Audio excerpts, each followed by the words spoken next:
I destroyed the only man who truly loved me, just to see if I could break his spirit and make him crawl now. At 34, I realized that winning a game of silence only leaves you standing alone in the cold ruins. I turned our bedroom into a courtroom where I was the judge and he was the prisoner without a lawyer today. I convinced myself that his love needed to be tested by fire and ice before I could ever truly trust him. It felt powerful to watch him struggle to reach me while I kept the gate locked from the deep inside now. I wanted him to feel the weight of my absence even when I was sitting right there across the dinner table. Every night I would lay beside him feeling the heavy weight of things I refused to say out loud to him now. I wanted him to read my mind and decode the subtle shifts in my posture and the sighs I let out so slowly. He would ask me what was wrong, and I would respond with a short nothing that tasted exactly like poison. I thought I was being mysterious, but in reality I was just being cruel to the person who loved me most. If he truly loves me, he will figure it out, I told myself while watching him slowly wither by my side now.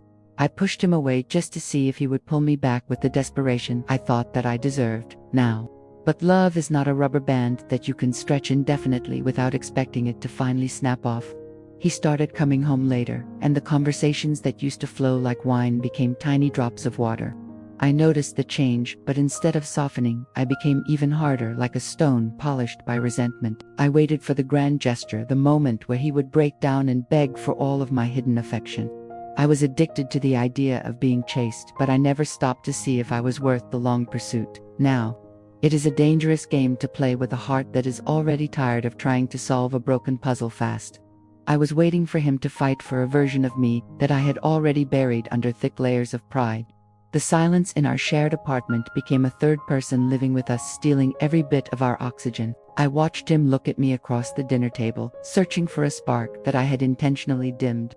He would try to hold my hand and I would find a reason to move away, to adjust the glass, or check my phone. It was a subtle form of control, making him feel like he was constantly walking on very thin sheets of ice. I enjoyed the way he looked at me with that mix of confusion and longing that made me feel so powerful. In my mind, I was the prize that had to be won over and over again, regardless of how much it hurt him now. I did not realize that even the strongest fire will eventually die out if you stop adding wood to it now. He began to stop asking those questions that I used to find so annoying, but now I missed the sound of it. The tension in the house was a physical thing, a heavy fog that sat on our shoulders and made us heavy now. I saw him look at old photos of us back when I used to laugh, and let him see the softness in my eyes now.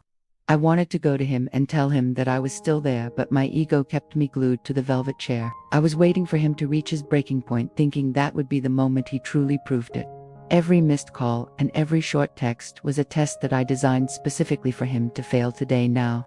I told myself that a true partner would not give up on the woman he loves, no matter how cold she might be. But love is a partnership, and I was acting like a judge presiding over a crime he did not commit yet.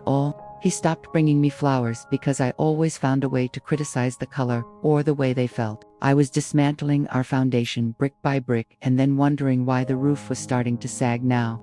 There were nights I caught him crying in the bathroom, and I just turned up the volume on the television.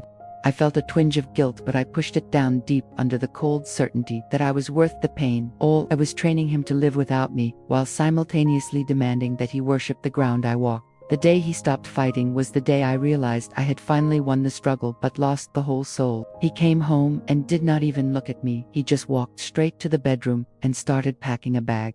My heart hammered against my ribs like a trapped bird, but I kept my face as calm as a frozen lake. I expected him to shout or cry or demand an explanation for the wall I had built between our souls now.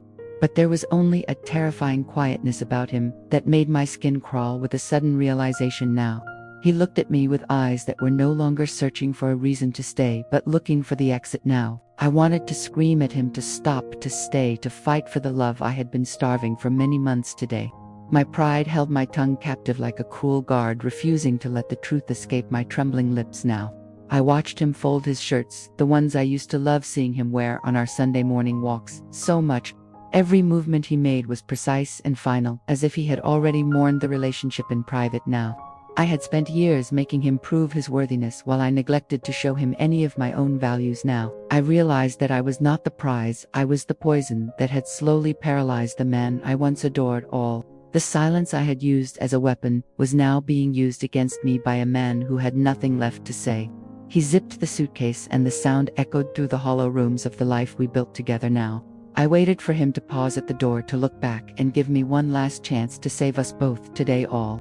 My brain was screaming for me to run to him, to grab his arm and beg for a forgiveness I did not earn yet, but the monster of my own ego was still standing tall, blocking the path to the only heart I loved then. He did not look back, he did not hesitate, and he did not offer any more words to a ghost like me today. The click of the front door closing was the loudest sound I had ever heard in my 34 years today. I stood in the middle of the hallway, suddenly realizing that the silence was no longer my friend at all. The smell of his cologne still lingered in the air like a ghost haunting the corners of my mind right now. I sat on the edge of the bed we used to share, feeling the cold sheets that would never be warm again now. My reflection in the mirror looked like a stranger, someone I had spent years carefully constructing then. I was an architect of my own loneliness, building a fortress that was meant to keep the world away fast. I realized that the tests I put him through were just excuses to keep myself from being vulnerable now. I was so afraid of being hurt that I destroyed the only person who would never have hurt me at all today. Every cold glance and every sharp remark was a brick I laid to protect a heart that was actually small. I thought that by making him suffer I was proving how much power I held over his gentle soul today all. But power without connection is just a slow suicide, and I was the one holding the sharp knife right now. The truth is, I liked seeing him suffer because it proved I was important enough to cause him such pain.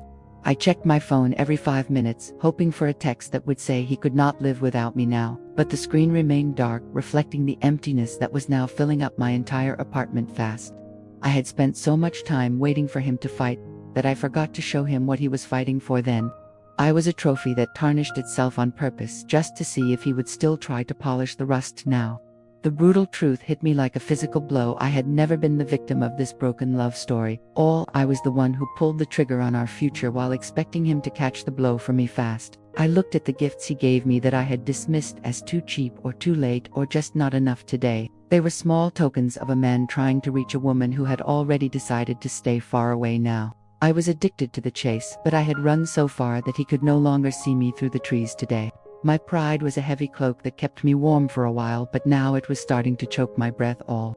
I finally understood that you cannot expect someone to stay in a house where the doors are all bolted. I was not protecting myself from him, I was protecting my own ego from the threat of being truly known. I spent many long weeks waiting for a sign that he was still fighting for the girl I used to be back then. But the only thing that arrived was a heavy legal envelope that felt like a cold stone in my tired hands. He did not want to talk, he did not want to scream, he just wanted to be free of my cold manipulation now.